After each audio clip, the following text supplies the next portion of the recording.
Imaginez qu'un jour, une loi vous incite à investir en meublé pour répondre à un manque de logements meublés. Ça tombe bien, il y a une année où vous n'êtes pas muté, donc vous n'avez pas 3 mois de votre vie qui sont pris pour tout défaire puis tout reconstruire, vous avez donc plein de temps à perdre. Pendant que vos amis partent en week-end, vous allez visiter des logements. Pendant que vos amis partent en vacances, vous vous cassez le dos à monter les sacs de plâtre pour rénover l'appartement. Pendant que vos amis repartent en vacances, vous courez partout pour meubler l'appartement. Pendant que vos amis repartent en week-end, vous enchaînez les visites pour les candidats locataires. Et puis, à nouveau quelques week-ends plus tard, parce qu'en fait, les dates du stage ont changé, le locataire repart et il faut tout recommencer. Pendant que vos amis regardent le match ce soir, vous avez beaucoup mieux à faire. Vous avez votre compta du mois. Pendant que vos amis repartent en vacances, vous êtes bon pour repeindre l'appartement, parce qu'on ne sait pas comment a fait le locataire sortant, mais qu'on ne va quand même pas laisser un appart comme ça au suivant. Et puis un jour, vous vous retrouvez à votre tour sur le groupe Facebook Propriétaires victimes d'impayés. Si vous voulez comprendre ce qu'est l'immobilier locatif en France, je vous recommande vivement de prendre 5 minutes pour regarder ce groupe Facebook. Si vous voulez porter un regard honnête sur le sujet, prenez le temps de parcourir quelques-unes des centaines de situations exposées dans ce groupe. C'est un groupe d'entraide où personne n'a rien à vous vendre, ce qui en fait une source précieuse. Ça permet d'apprendre beaucoup des expériences partagées, mais ça illustre aussi le résultat de beaucoup de nos choix de ces dernières décennies.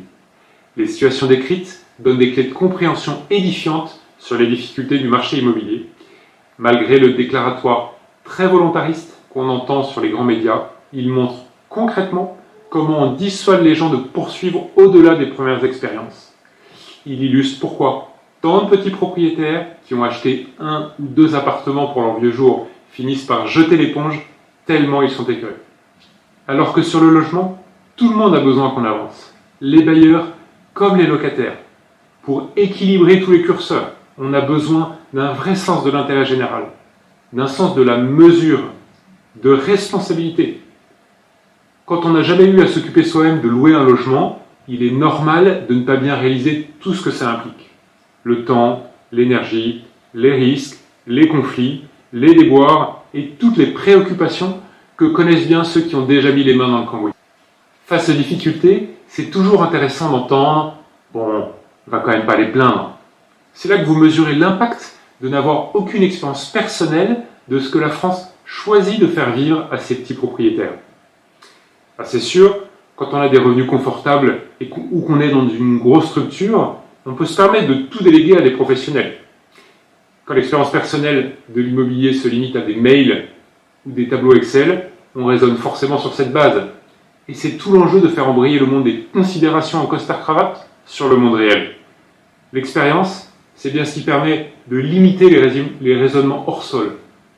Bref, vous avez été incité à chercher, rénover, meubler et gérer votre appartement meublé. Et puis un jour, vous apprenez qu'on a moins besoin d'inciter à faire du meublé et que la fiscalité change. Très bien. Moins besoin, ça n'est pas ce que j'entends dire par mes proches quand ils cherchent à se loger, mais bon, c'est un choix. Sauf qu'en plus de changer la règle du jeu, la loi décrète qu'à la revente, votre meublé sera taxé sur chaque année de tout ce que vous avez fait. Et là, c'est totalement injuste. Car vous n'auriez jamais fait tout ça si vous n'y aviez pas été incité.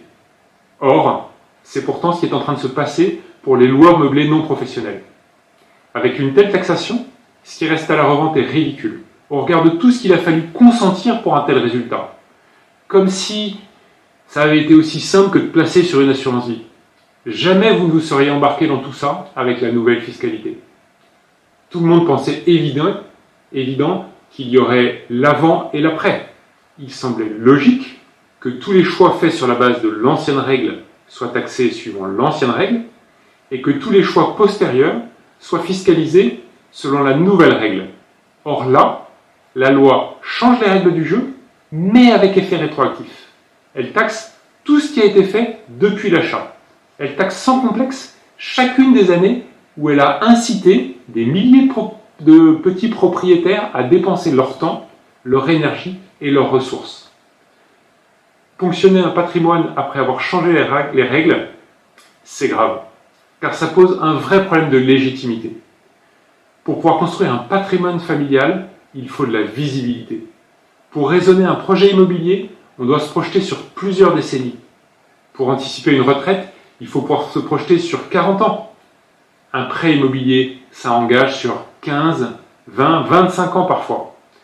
Quand une incitation a produit les effets escomptés, il est normal qu'elle soit ajustée, voire supprimée. Une fois que la règle change, chacun adapte ses choix et c'est dans l'ordre des choses. Mais décréter du jour au lendemain un effet rétroactif, c'est de la prédation. Et la prédation, c'est inique. De manière prévisible, ça a entraîné sur les réseaux sociaux un déferlement de commentaires écœurés. Beaucoup estiment que l'injustice est tellement évidente que les professionnels vont se mobiliser et feront modifier la loi par le Conseil d'État. Mais quelle que soit l'issue, il est choquant qu'après des siècles de démocratie, on voit encore passer des lois qui viennent piéger les citoyens. On se retrouve avec un État qui suscite exaspération et détestation. Pourtant, le contexte actuel rend plus que jamais indispensable d'unir nos forces pour relever des défis majeurs, notamment pour faire face à des compétiteurs qui se donnent, eux, les moyens de la compétition. Pour agir ensemble, nous avons besoin d'un État qui fédère, qui suscite l'adhésion, qui inspire confiance, qui est audible dans les efforts qu'il demande à chacun. Au lieu de créer de l'unité et de la cohésion, pour s'adapter ensemble à une concurrence plus redoutable que jamais, on crée de la défiance vis-à-vis d'un État abusif, transformé en prédateur. Pour ceux qui se souviennent, on se retrouve avec un texte digne des ratous vampires dans Les Inconnus. Le clip date de 91. C'est ça notre idéal du contrat social? Comment les citoyens peuvent-ils soutenir un État qui utilise son pouvoir pour venir les spolier? Il suffit de lire l'avalanche de commentaires sur le sujet. Une telle loi abîme le contrat social, même si on la corrige ensuite en reconnaissant que c'était illégitime. Est-ce qu'en France, on n'a vraiment que ça à faire que de gaspiller notre temps et notre énergie pour aller faire reconnaître des évidences devant le Conseil d'État? Encore, si c'était technique ou subtil, mais là, c'est enfantin. Tout le monde comprend facilement qu'un effet rétroactif, c'est foncièrement injuste. Et ce n'est pas une question de montant ou de taux, c'est une question de principe. Ce qui est intéressant, c'est aussi que cette loi laisse penser que le locatif, c'est du confort, du superflu.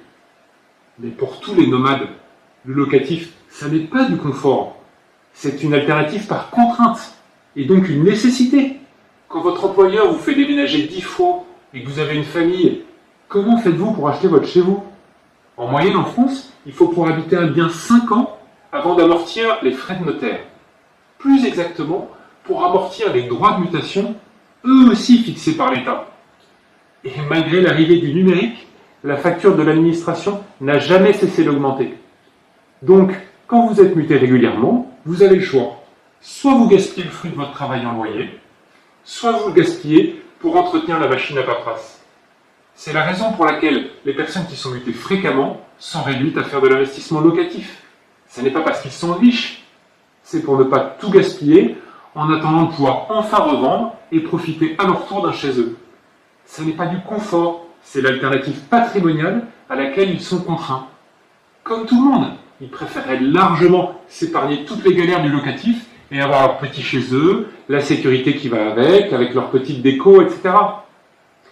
Une loi comme ça rend donc la mobilité encore plus coûteuse, encore plus pénalisante et donc encore plus dissuasive. Or, en 2025, on sait bien que dans un pays, la mobilité, c'est une condition de la performance nationale. Pénaliser la mobilité, c'est pénaliser encore plus les générations à venir. Alors, c'est vrai, on n'en est plus à ça près. Mais enfin, quand même, il n'y a pas un jour où un grand média n'évoque pas l'état du marché locatif. Et les causes ne sont pas exogènes. Ça ne vient pas d'un phénomène climatique ou d'une dégradation des sols. C'est juste le résultat de nos choix. Et donc, notre responsabilité. L'initiative Patrimoine Solidaire fédère des particuliers qui font l'immobilier entre gens de confiance et qui veulent le faire avec une vraie approche solidaire. Elle est ouverte à toute personne de bonne volonté et les participants sont soit les petits propriétaires, soit des étudiants. Et il nous semblait qu'après plus de 10 000 € de dons, on avait un minimum de légitimité pour parler d'intérêt général. Je vous partage donc ces quelques expériences dans l'espoir qu'elles contribuent à nourrir votre réflexion. Je remercie tous ceux d'entre vous qui encouragent cette petite initiative et qui motivent les participants à continuer à donner du temps et de l'énergie pour concrétiser les projets. Ensemble, multiplions les dons.